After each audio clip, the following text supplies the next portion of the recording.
Ano pong nagtatanong niyan, di ba marami po kaming mga artista na sasabihan na siya yung Darna, ganyan. Tapos, syempre masaya naman po ako na napasali yung pangalan ko doon na gusto po ng iba, maging ako si Darna. Parang ang laking responsibility po kasi pag sa'yo binigay si Darna. Kasi diba sobrang iconic ng Darna. At parang ang layo ko kay Angel Locsin. Parang ang hirap sundan ng pagiging Darna ni Miss Angel Locsin kung sa akin ibibigay yung Darna. Pero kung ano man po yan, kung kanino man po yan ibigay yung Darna, ay napakaswerte po. Dahil kapag ikaw ay pinagkatiwalaan bilang maging isang Darna, talaga naman, yun, nakita nila sa'yo na karapat-dapat kang maging Darna.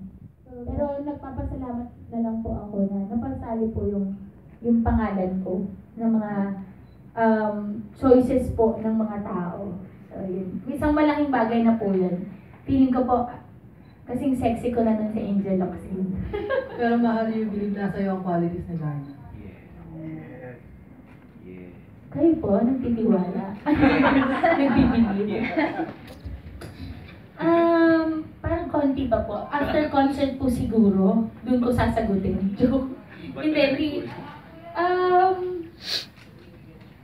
Ano bang qualities ni Darna? Parang, kasi feeling ko ang pinaka sobrang bagay maging Darna talaga is Angel Locsin lang talaga eh.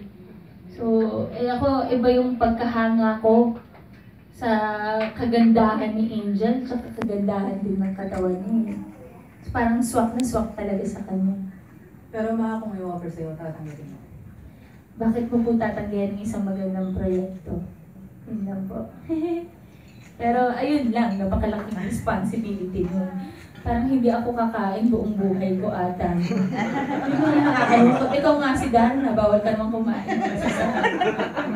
Ito nga pong concert ko lang, mahimatay na.